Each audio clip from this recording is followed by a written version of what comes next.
Get this. And God, I used the word schlub, and I retweeted that. I put that article out there and a quote out of the thing, and it's like, yeah, I'm one of those schlubs. We got a gas range here. Sandy would not live without a gas stove in both of our houses. It's just no way. No possible way.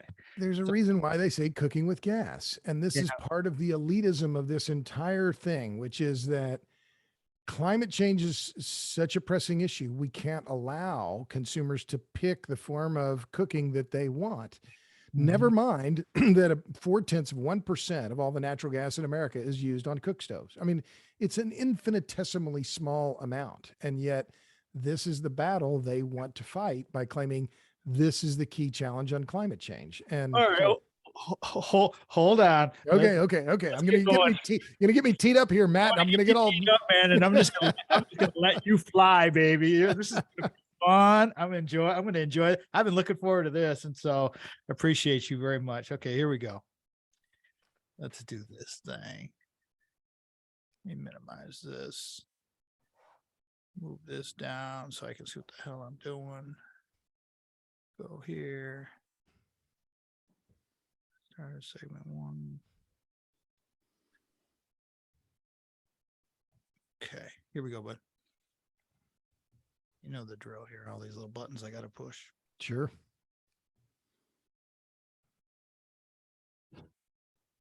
Last week, Craig Stiles was here. Inheritance, giving, and receiving.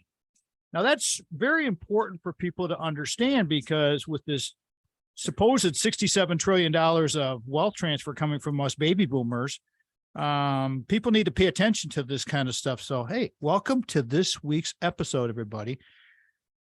This is going to be something else. I'm telling you right now, I got a first-time guest here who has done a ton of this work. I'm going to call this one 4 Whys Concerning Energy. All right.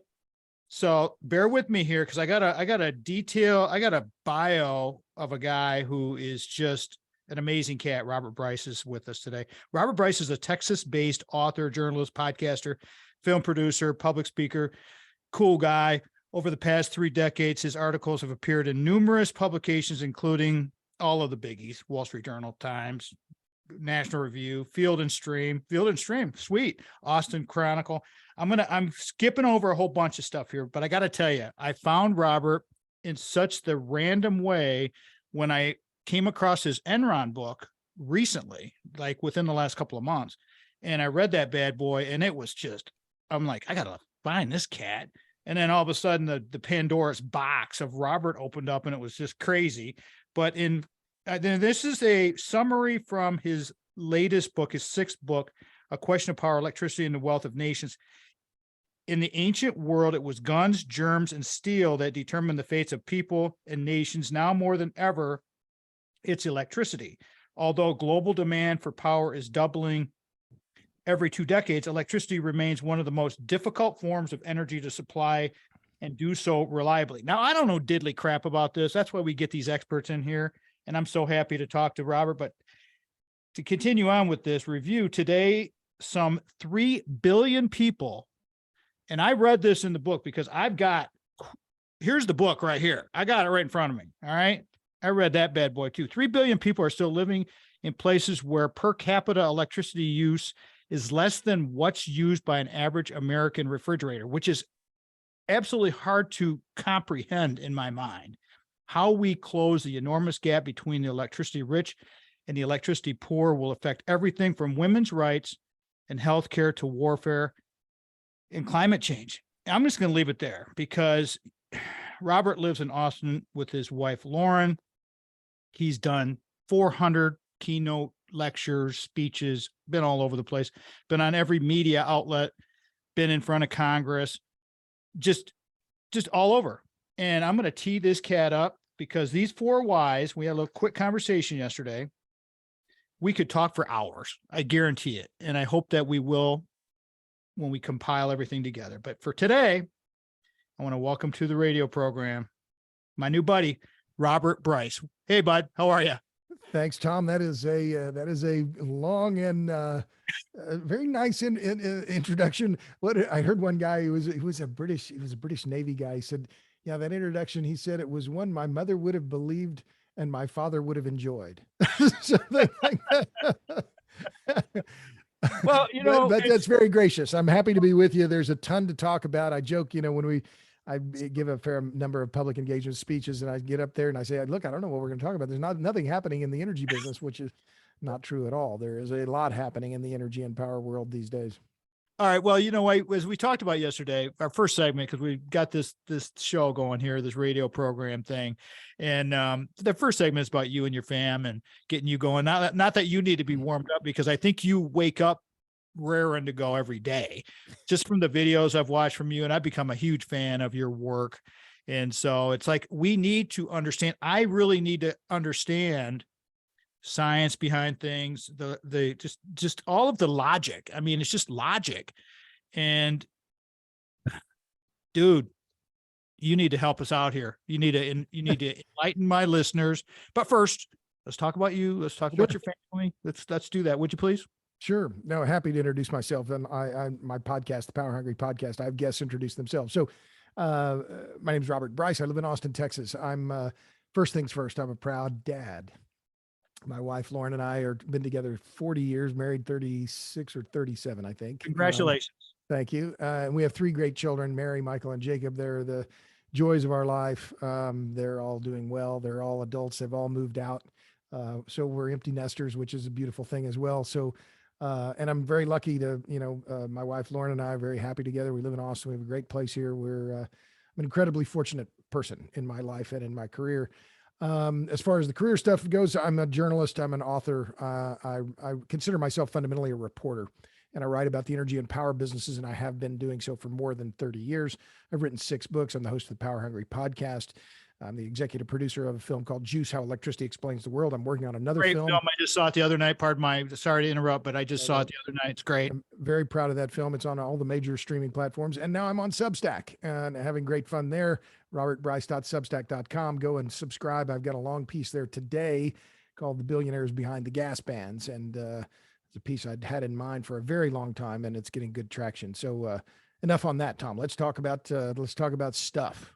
Okay, let's talk about stuff. Well, the 4 whys, and we could deep dive that article you wrote, which is good. And maybe we'll get to that later, but it starts off with the 4 whys, and appreciate you coming on, but let's just tee it up. Why European energy crisis? Why do we have a European energy crisis? What in the heck is going on?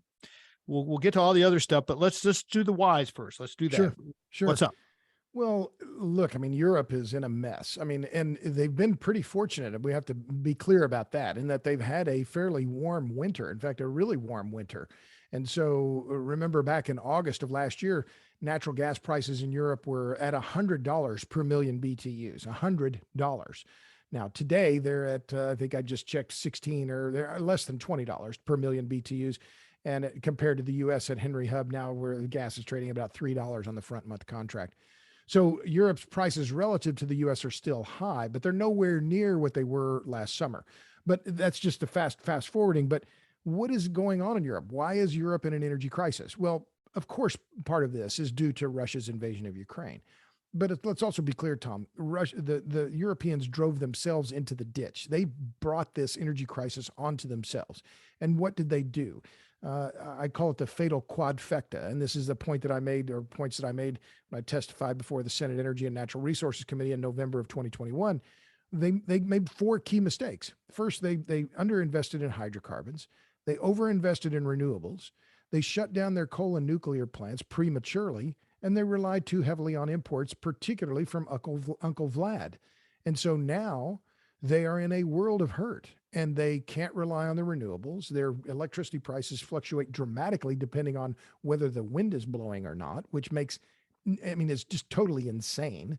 And they're not drilling for hydrocarbons. So this winter, they are going to be okay. It appears. Now we're at the end of January, but Europe is going to be in the hurt locker in terms of energy supplies, low cost energy, for a very long time to come, because they drove themselves into the ditch. And this is a problem. It took them 2 decades to get into it. It will take them probably that long to get out of it. Wow. Well put. Okay. Let me reset this for a second here, everybody. Robert Bryce is with us. 4 Whys Concerning Energy. Now, Robert is, again, as I said earlier, Texas-based author, journalist, podcaster, and just a great guy. I mean, his videos on LinkedIn, what you do on LinkedIn with all your articles are stupendous. I mean, it's just really, I mean, short, sweet, to the point. Got a minute to go before we go to break here. Why don't you give me your take on those little clips that you do, because those are super cool. Well, thanks. I'm glad you enjoy them. I have fun making them, and I've got to credit my daughter Mary. She's 29. She said, "Dad, you should be doing these short videos." And so I do these short videos. I call them about a minute, and I just did one today on the blackouts in Pakistan. And so I just talk about what's going on in Pakistan. Why is this happening? And so it's been we post them on LinkedIn, we put them on YouTube, TikTok, and Twitter, and they're getting good traction.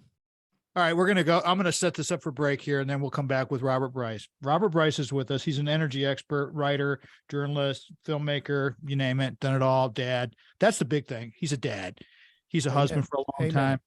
Exactly. I mean, we come from the same cloth. We're exactly the same age. It's going to be fun. Stick around, everybody. When I tee this cat up, look out. All right. Robert Bryce is my guest. We'll be right back.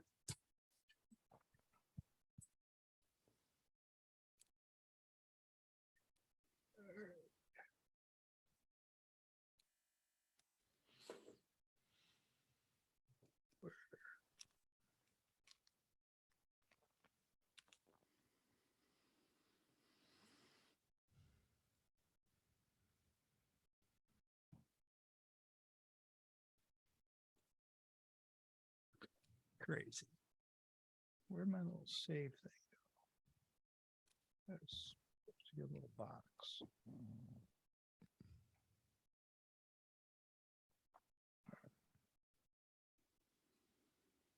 Got a read to do here, and we will roll on. Okay, here we go.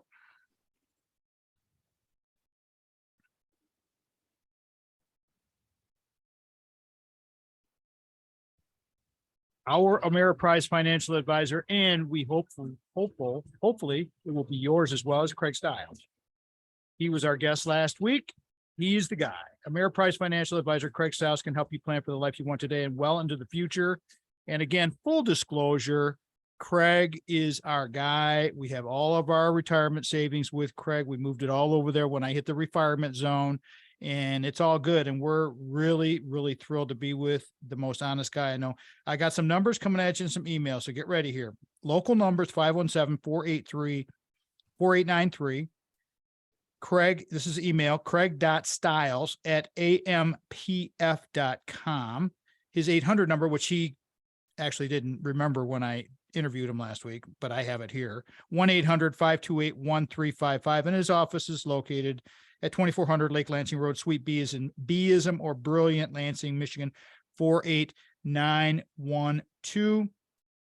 Craig is the guy. He is our guy. I hope you can find him.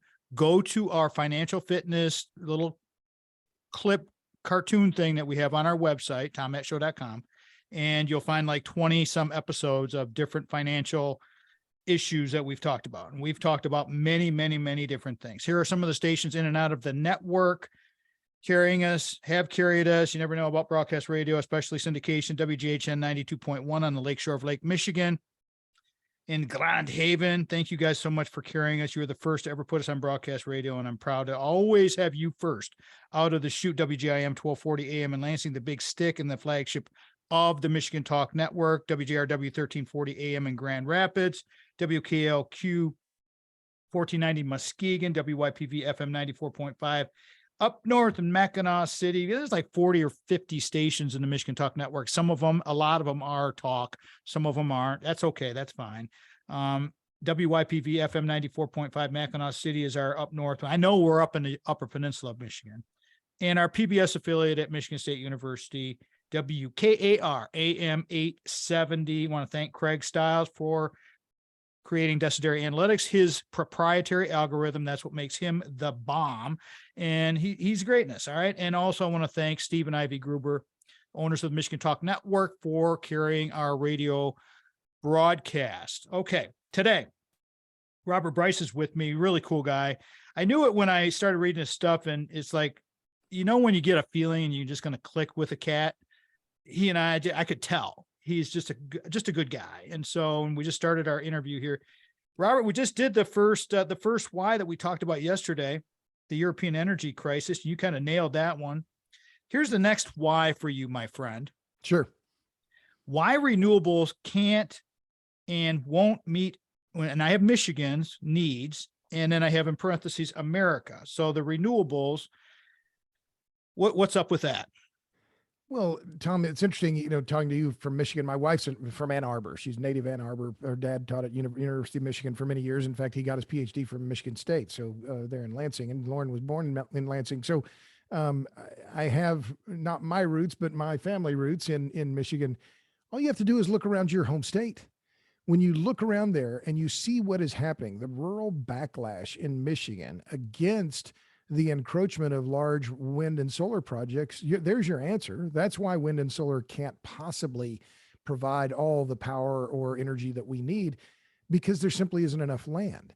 So look at Almer Township or any of the other numerous townships in Caro Township, where those local communities are saying, we don't want these 700 foot high wind turbines in our neighborhoods, nor do we want our agricultural land covered with these solar panels.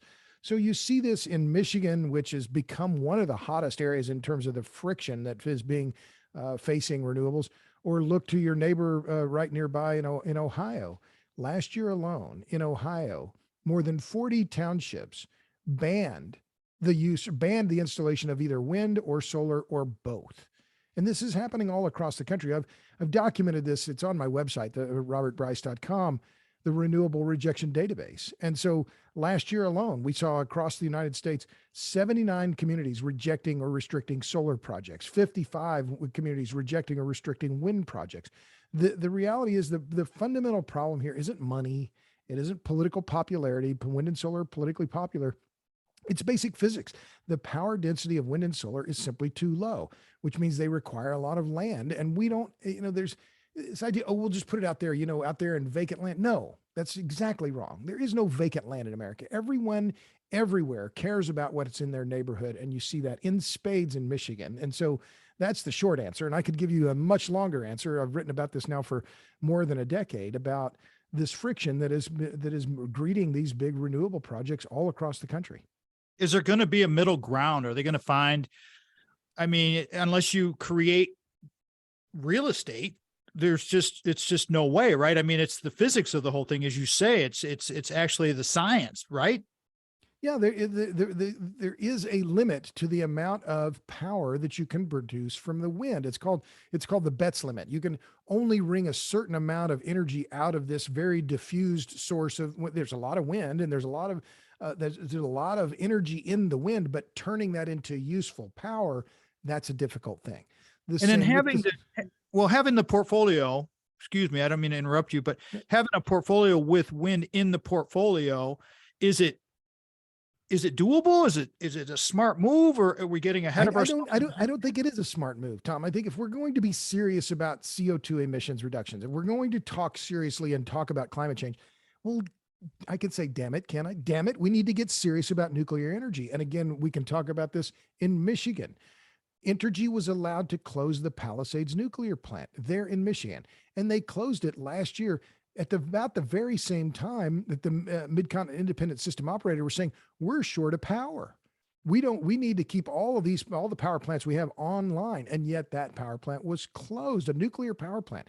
If we're going to be serious about reducing emissions, and I think that makes sense, well, we can't be closing these nuclear plants. There is no way forward. There is no way forward to achieve scale in the reductions of CO2 emissions without large scale nuclear power. My line on this is very clear. If you're anti-CO2 and you're anti-carbon dioxide, if you're anti-CO2 and you're anti-nuclear, you are pro-blackout. I am anti-blackout, Tom. I'm fundamentally anti-blackout. We need more nuclear. Palisades should be reopened. And the company that bought it, Holtec, is trying to make that happen. It's not clear whether it will, but nevertheless, that's one of the things in the works. Well, this, and you notice you wrote about this in A Question of Power, and hold this book up. I remember reading in there about the data centers, Right. and the power that the data centers pull. And I got about a minute before we want to go to break here. So why don't you talk about that just for a second, and then we'll come back and finish that thread. But these giant data centers, they are massive electricity users. Sure. Well, and we could even go beyond that and talk about, weed is legal in Michigan, pot farms, data centers, electric vehicles. What we're seeing across the economy are areas where we're seeing big growth in certain segments of the economy for electricity. We can't rely on intermittent weather dependent renewables to provide that power. We have to have reliable power, full stop. And it has to be affordable, and the cleaner, the better. So the data centers are only part of the equation, but we have these other issues we have to address as well. And we're not, as a country and even on the state level, we're not doing it in a serious manner. All right. Robert Bryce is here, everybody. 4 whys concerning energy. Love this conversation. This is something we all need to become more aware of. Building awareness, education, all of this knowledge transfer. I hope you're going to stick around and listen to this thing, because this is going to be a good one, everybody. Once again, Robert Bryce, 4 whys concerning energy, power hungry podcast. You want to check that one out. Tom Matt Show. We'll be right back.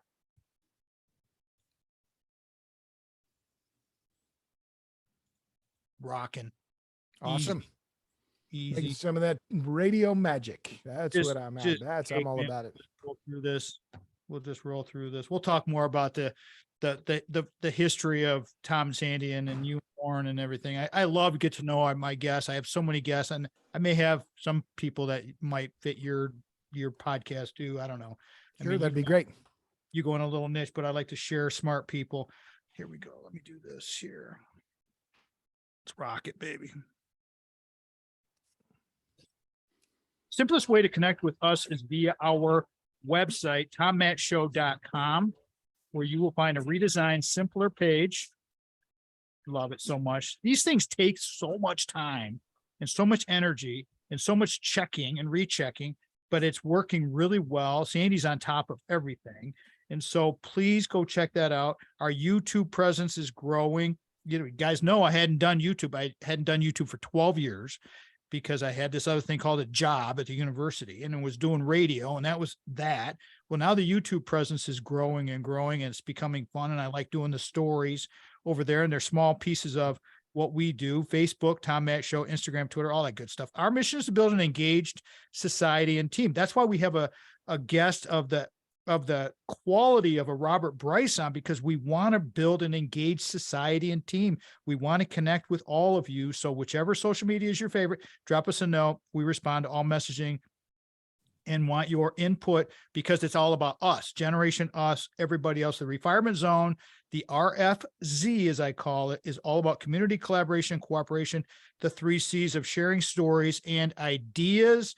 It's all fun. It's great. The RFZ is doing well on YouTube. It's a slow growth pattern, and I'm learning every day. Every day I'm chipping away at it and chipping away. And that's what you got to do. If you're going to become good at something, you have to get in there, and you have to have reps, and you got to put effort out. You got to do these things. So please check that out, the RFZ or the Tom Matt Show. YouTube, we're having that as well. And they put little clips up there, kind of copying my guest. Robert Bryce is doing such a good job that it's like, well, Robert's doing these things, and his LinkedIn 1-minute little clips are awesome. You want to check those out. His Power Hungry podcast is amazing. And his articles, books are great. I mean, what else can I say? I mean, all right, bud. So fear of nuclear, energy poverty. I've got so many notes here on all of this. Land use, nuclear, coal, gas. Let's talk about energy in itself and just the thermodynamics of it. Is that the right word? Sure. Yeah. Can you talk about those and why these things we need to come to grips with all of it, please? Sure. Well, in my 4th book called Power Hungry, I talk about what I call the 4 imperatives: power density, energy density, cost, and scale. And those 4 factors determine the size and shape of our energy and power systems. Why do we use gasoline? Well, it's not because we love gasoline. It's because it allows us to do the things that we want to. The way I think about it, Tom, is that I'd gladly put a milkshake or oatmeal or peanut butter in the tank of my car if when I press the accelerator, it makes the car go where I want to go. I don't really care where the energy is coming from to power this light or this microphone. I care that I have that energy service, right? The amplification or illumination. So what we don't really care, as I put it, we don't really care about energy. What we want is power. We want the ability to do work. And therein lies the key, is that we have to understand the difference between those two things. We want power. We want the ability to do more and more work. And the more work we do, the more work we want to do. And so that leads to the other point here about thermodynamics and physics. Why have hydrocarbons, coal, oil, and natural gas become so dominant? And even though we've added renewables, those renewables haven't displaced significant quantities of coal, oil, and natural gas. Why? Because if I put it this way, if oil didn't exist, we'd have to invent it. It's a near miracle substance. So, I've written books on this, and it was a much longer discussion, but I think that's the gist of it, that people need to understand why energy density matters. And I could hold up a bottle of water and say, well, if I filled this with sawdust, well, that's some energy. But if I fill it with gasoline, well, that's a lot of power. That's a lot of energy contained in there. So these ultimately, our world and the energy that we use is decided by these basic physics metrics and their ability of these different energy sources to scale and to be affordable. And that's I think that's a pretty, I'll stop there because I could go on, Tom, believe me, but I think that's enough for now. Well, we're going to get to that later in the show because I want to try to cover that. But I want to take a quote from your book, page 169 here. Robert had no idea I was going to go here with this, but this is just something I highlighted. Without a doubt, the biggest obstacle to the ongoing pace of electrification in the world and to adding those 6 new grids of additional capacity is the lack of integrity. Poor governance, corruption are rife in low-watt, unplugged countries. We have something like, and correct me if I'm wrong here, my friend, but like 1 billion people who do not have any electricity. Is that correct? Or am I close? It's a little high. I mean, the UN now puts that number at 600-700 million, but to me, that's not the most important metric here, Tom. It's more about the electricity poverty globally. And I mentioned I did it in about a minute video today on Pakistan, because on Monday, the entire country of Pakistan went dark. The entire grid in Pakistan failed. 220 million people put into darkness. Well, this is the reality for billions of people around the world. Today, on the planet today, 3 billion people, 4 out of 10 people on the planet today use less electricity on a per capita basis than an average kitchen refrigerator in the United States. 4 out of 10 people today on the planet use less than 1,000 kilowatt hours of electricity per capita per year. That's about 1,000 kilowatt hours. That's about as much electricity as my old kitchen refrigerator used. So this is the great disparity in the world. And why are countries like Pakistan, why are countries like Lebanon, and I was in Beirut five years ago. Why are they electricity poor? Well, there are a lot of reasons, but one of the key reasons is their governments don't work. The grid has to pay for itself. People, they want to use electricity, they have to pay for it. You can't make it free. And if everybody gets it for free, nobody's going to get it because the system can't survive. So that's where I was going with this issue of integrity. It's about societal integrity. The grid has to have people paying for the electricity. You can't make it free because that you can make it free for a while, but not forever. If you keep the cost low enough where people can afford it, and then people can grow, and we can let women get out and get out from underneath the wash basin and the toting the water from the well. I mean, these are stories that when you read these things and read them in your books, it's like, we just don't, and in my head, I don't comprehend it. I'm like, really? I mean, really?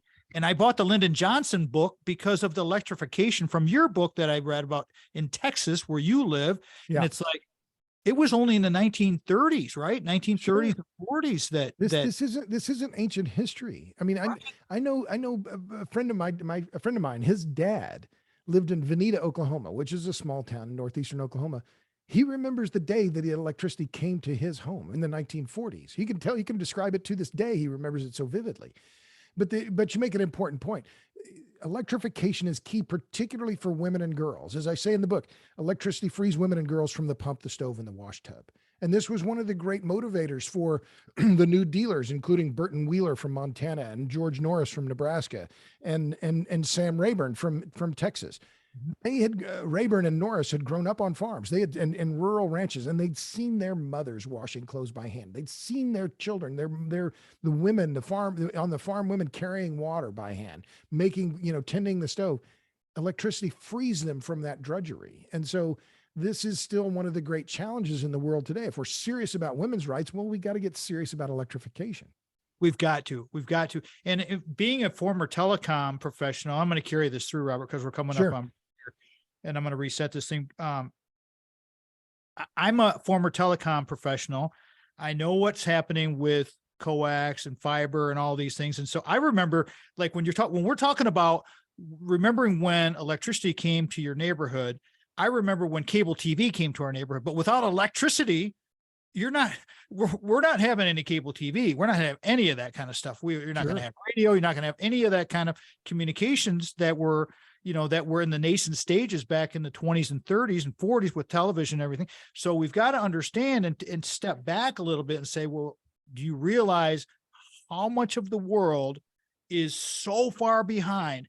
How bad the networks are, how bad, and I'm all about the network. I'm all about the internet and the Ethernet and all of that type of communication, because I've dealt with it for my career, most of my career.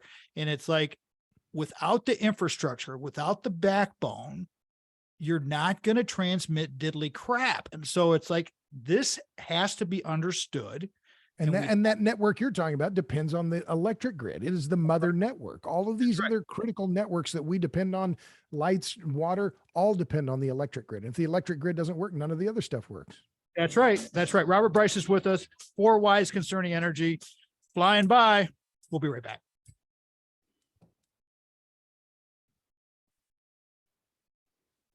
Rocking. Awesome. All right, where's my next read? Right there. Here we go. Fourth segment of the Tom Matt Show is sponsored by my other brother from another mother, Brock Fletcher, selling team of Keller Williams Realty. Now, as I've said many, many times, you guys, you've heard this. You've listened, if the fans of the show, you've heard me do they're not really reads. I'm selling it for my friends and my family. We utilize the services of both of Craig Stiles on our financial side of things and the real estate side of Brock Fletcher, who was the buyer seller agent for Big House Holt, Little House Lansing that we're in now. What's up, Mike Deadman, our buyer's agent. Selling team of Keller Williams Realty is Brock Fletcher's team. They are the best. You can trust both of our sponsors. They're so awesome. We love them so much. He will set the deadline. He set the price of my house before I even knew him. 2 years before we even sold the house, he gave me the advice. I listened to him. I told Sandy just about had a stroke, and because she had to, start thinking about selling her giant house that we're putting all this energy into, and talk about cost with my guest today, Robert Bryce. I mean, with a pump for a pool and all that stuff. Call Brock today if you want some information, some help, some coaching. I got 2 numbers coming at you. 517-853-6408. 853-6408. That's 517. You can go online, kwsellingteam.com. You can go to the bottom of our homepage, tommattshow.com, where both of those guys are. Miranda Miller's there. Several people are there, but key people in our lives. And I'd like for you to check them out. Okay. Go to that homepage there. But here's the super secret number. All right. You got this? Tell him Tommy sent it. I heard it from Tommy. When he hears that, or he sees that on a text, he knows it's a radio thing, because all my radio friends call me Tommy. It's all good. Whatever. 517-303-3262. 517-303-3262. Call Brock today. Text him. Tell him Tommy sent you. And we've got so many stories we could share with you about real estate, with interest rates, with predatory loans, all these things. Go to the reality of real estate. Go to that category on our website, and Brock's there with about 15 different shows. I mean, he's been with us that long. All right. Robert Bryce is our guest today. 4 Whys Concerning Energy. we started to talk about this a little bit in the previous segment, Robert, but let's finish the thread on why the need for hydrocarbons. You started talking about that. Okay, explain the whole, you started it. You had the bottle of sawdust and the gasoline kind of analogy, but let's continue to educate people on the why we really need to have hydrocarbons and why we're just probably going to always have them. Well, good, Tom. Yeah, it's not because that Ford bought the patents, or Exxon bought the patents for the super battery. That hasn't happened. The reality here again is basic physics, and it's about power density, energy density, cost, and scale, but particularly energy density. And as I said, I think before the break, if oil didn't exist, we'd have to invent it. It's a miracle substance, because of the way we can we can handle it at standard temperature and pressure. We can put it in our cars. It's abundant. It's cheap. I mean, I'm buying gasoline out here in Austin. It's less than $3 a gallon. Milk costs more than a gallon of gasoline. And yet we can for $3, we can put a gallon of fuel in our car, and our car can weigh 4, 5, 6,000 pounds and take us 20 miles. I mean, it's such an incredible bargain. And yet we take it for granted. But this is part of the reason, this is one of the reasons why it's become so dominant. And that electric cars, okay, yeah, electric cars are nothing. There's nothing new to the Tesla. Thomas Edison experimented with electric cars. So you're close to Detroit, you know this. But so the reality is, we are going to need hydrocarbons for a long time to come, because nothing else can replace them at a cost that consumers can afford, and that at a scale that we can manage economic growth around the world. The hydrocarbons are going to be here for decades to come. You don't have to love it, but that's the reality.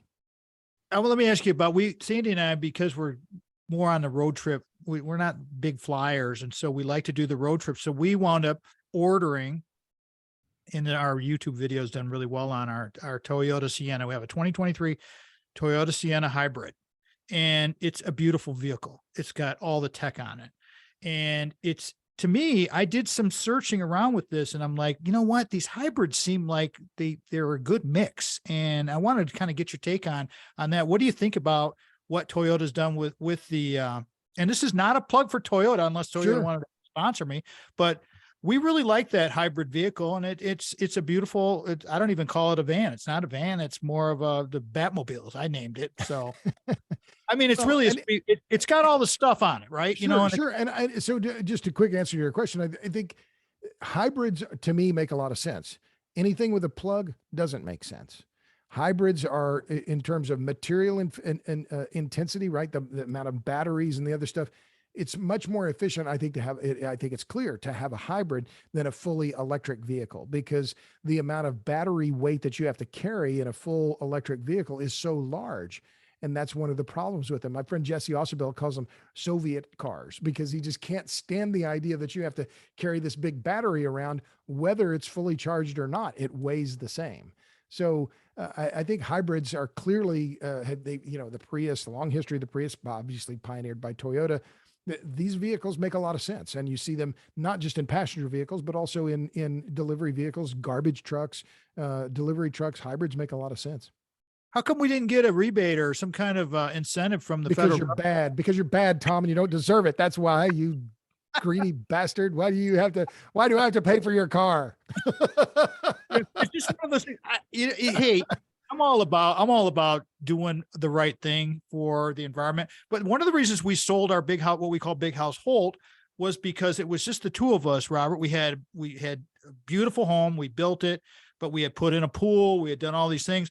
And just our electric bill in the summer was so high. Sure. It was ridiculous. So we moved into this small little home, and it's so great to be downsized. And we have our other place in Wisconsin where our youngest daughter lives. But it's been wonderful to not have to worry about this and watch our energy and our overhead costs go down. Of course. And that's one of the key things that people, they care about, right? What is that recurring bill? What does it look like? And so I don't blame you at all. And I think these are decisions, but you weren't forced to make those decisions. Those are things that you were allowed to do, right? Or you chose for yourself. And I'm going to pivot, if you don't mind, just talk a little bit about the piece that I published in Substack about the billionaires behind the gas bans. One of this effort that has happened nationwide, and it's been a very lavishly funded campaign to ban the use of natural gas, including gas stoves. This is being, the groups that are doing this, they're getting funding from some of the world's richest people: Jeff Bezos, Michael Bloomberg, Laurene Powell Jobs, John Doerr. These are all billionaires, and they're trying to pass policy that will not allow you to choose what you want, to allow you to use the fuel that you choose in your home. And I think that's wrong. It's also a regressive tax on the poor and the middle class. Exactly. And it's so why is it that we have this? Because they're saving us, Matt. They're saving us from ourselves. They have to. Thank you for making that so clear. They are going to save us because climate change. This is the issue. Never mind that the gas stoves all across America consume 0.4% of all the natural gas consumed in America.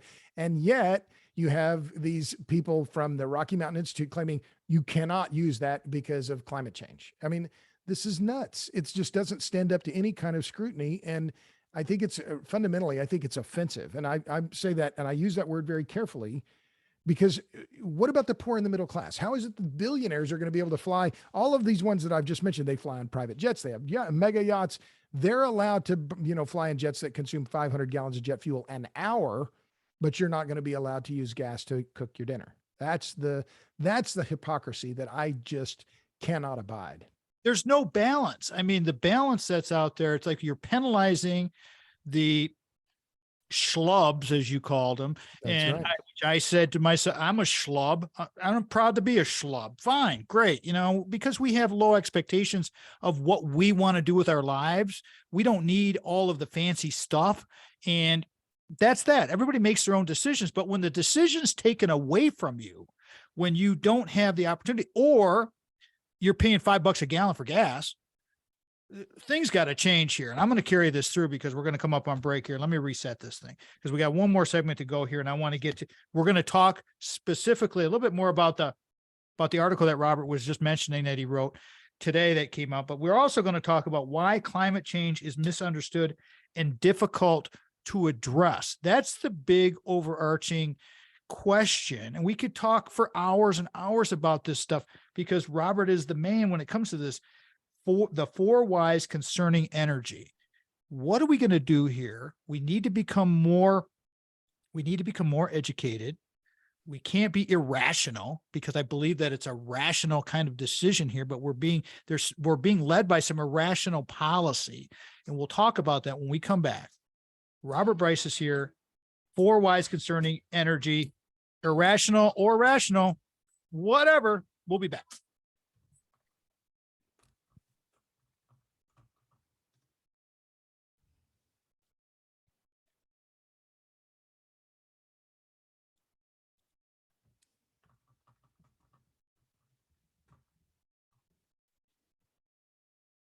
Last segment here, brother. No problem. Here we go. Great times.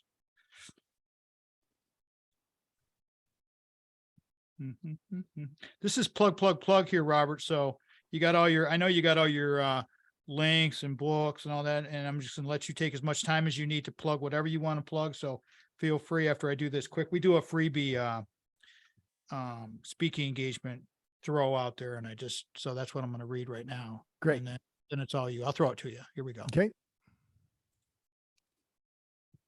If you're a nonprofit, school, church, or youth group and need to spice up your event with some talent, please go to our website, tommattshow.com. Contact box there is easy to see. Share with us your situation because we are accepting applications. Send us a note about what you're trying to accomplish for a pro bono speaking engagement.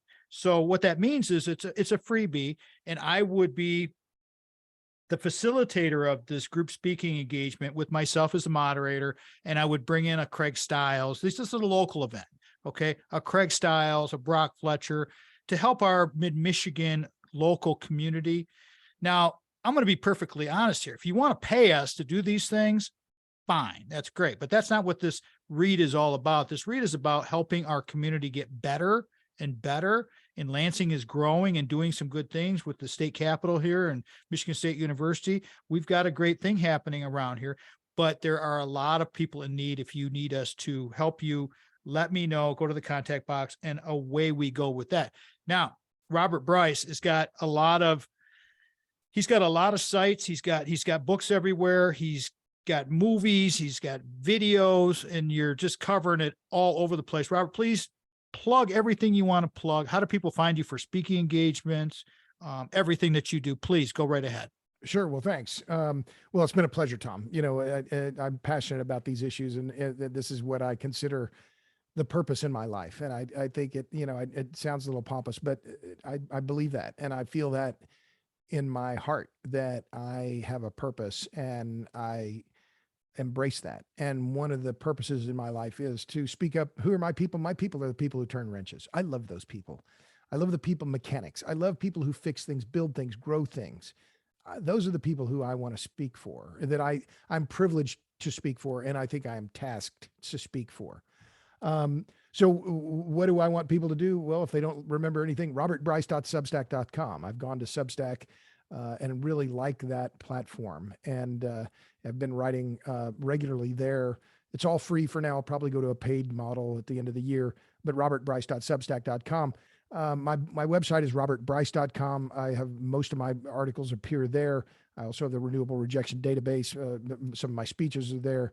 I have a YouTube channel. You can find all that connected on my robertbryce.com website. So, and then you can also find out about my film, Juice, How Electricity Explains the World. It's available there. You can also find that at juicethemovie.com. I'm kind of like Tupac Shakur. We both have a film called Juice, late Tupac, which I don't know if I can be allowed to put myself in the same thing with Tupac, but nevertheless, we both have a movie called Juice. I'll stop there, but robertbryce.substack.com. If you don't remember anything else, go there and subscribe. Let me pivot here, Juice Man. How do you, okay, because I am like the fitness, nutrition, and doing all that kind of stuff, but how does Robert take care of Robert? How do you keep your saw sharp, your toolbox in the right order? What do you do personally to keep you, because you're all over the place, you're working constantly. We're exactly the same age, which is kind of funny how that all worked out. But what does Robert do to take care of Robert? Look, Matt, you don't get this physique by just sitting around with beer and cookies. You gotta work hard at it. This takes some work. Look, I'm very lucky. My wife is an amazing swimmer. We live close to Barton Springs Pool.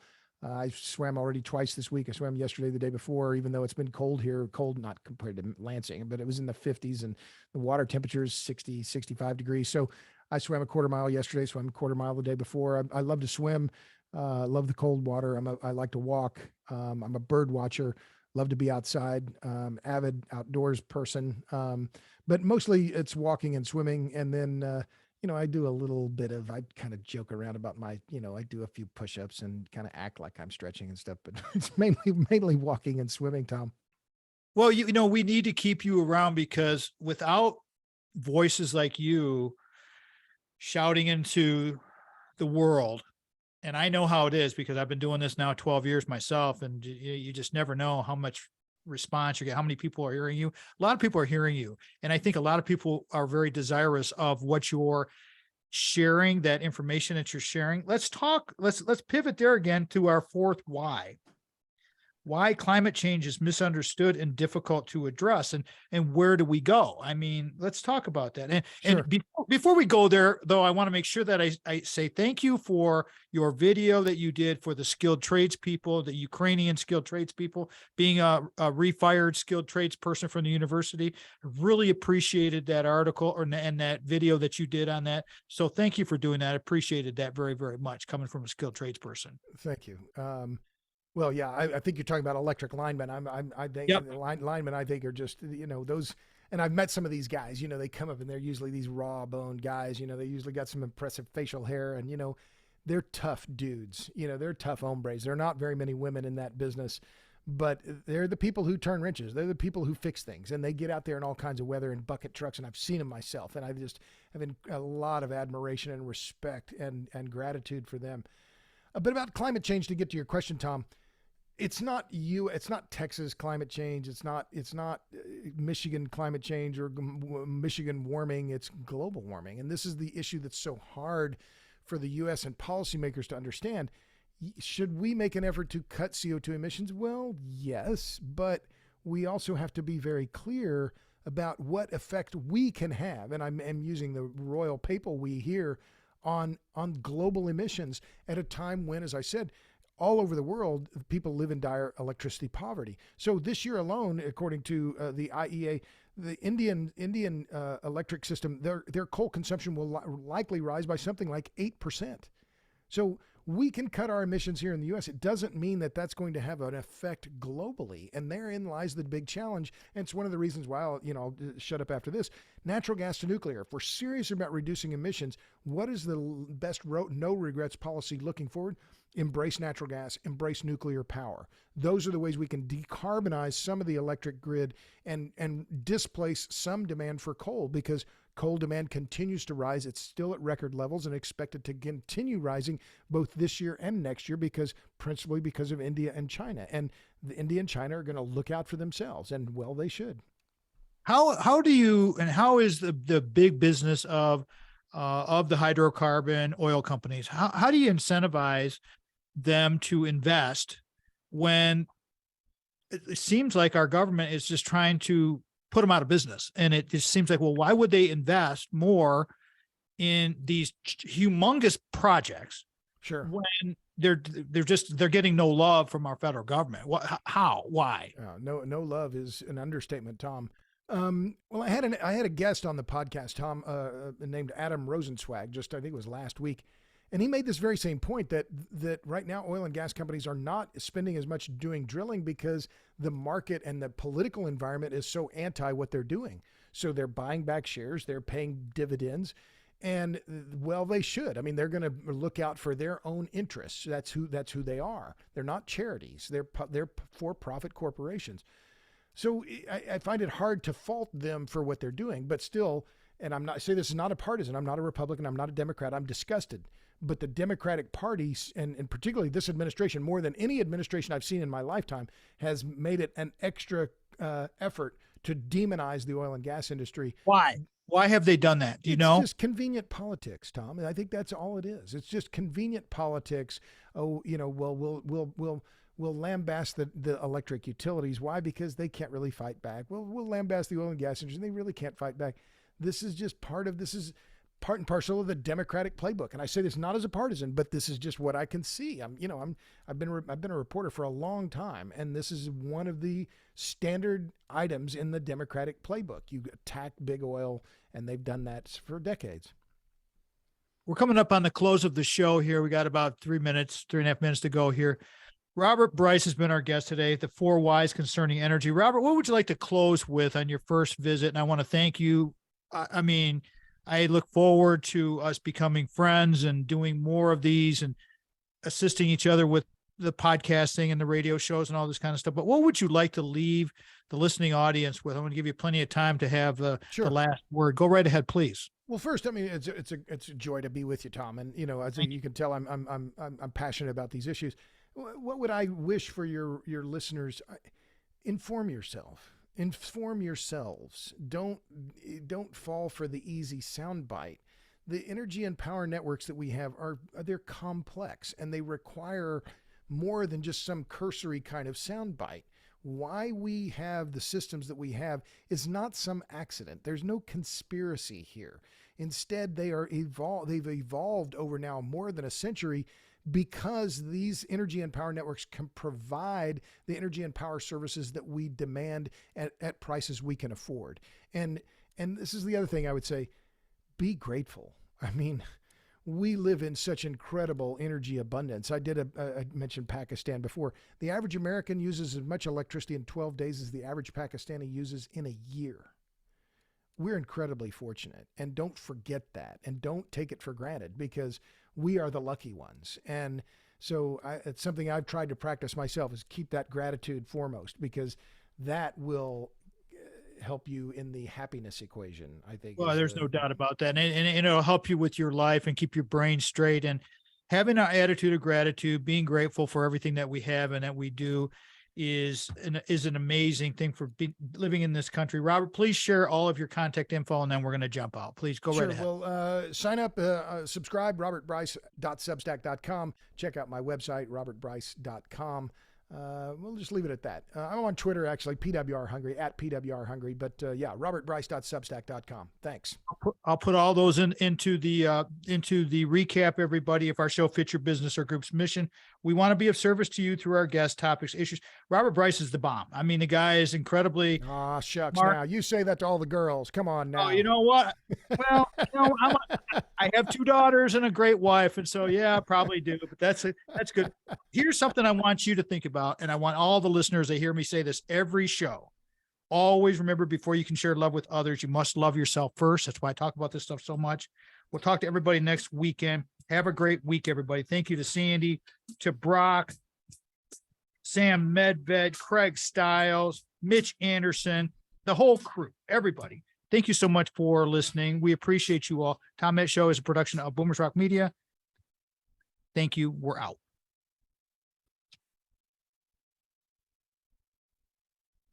Awesome, man. Easy.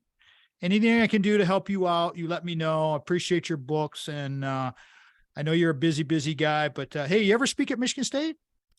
I have not spoken at Michigan State. I've been, like I said, my in-laws live in there in Ann Arbor, and I'm actually due for a visit up there. But no, have not spoken at Michigan State. I spoke at Hillsdale College a while back, which it's been a long time ago.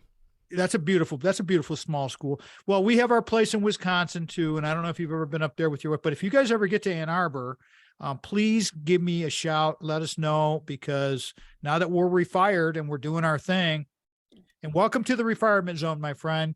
You know, you're a card carrying member of the refirement zone now. So thank you so much. I appreciate you, bud. All right, my friend. Thanks, Tom. Okay, hey, send me the links when it comes out, and I'll blast it out absolutely. on Twitter. Okay. For sure. Right. Thank you, buddy. Bye. That was unbelievable. Robert is, well, first off, he was a big get for us, because I did not reach out to him specifically because he's all over the place and he's very, very busy, as a lot of our guests are. But the thing about it is, guys like Robert, like Craig, like Brock, they want to give back. And so he sent me a note when I had sent him something on LinkedIn, and said, hey, if you ever want me on your show, I'll be happy to do it. Very kind of him to do that, and I appreciated it very much. So please enjoy the episode, because it's all about us, everybody. It's all about us, and together we can make the world a better place. Just be educated, be informed, make your own. When you make when you make good choices, if you're informed, good things can happen. Thank you so much. We'll talk to you next time, everybody. Peace out.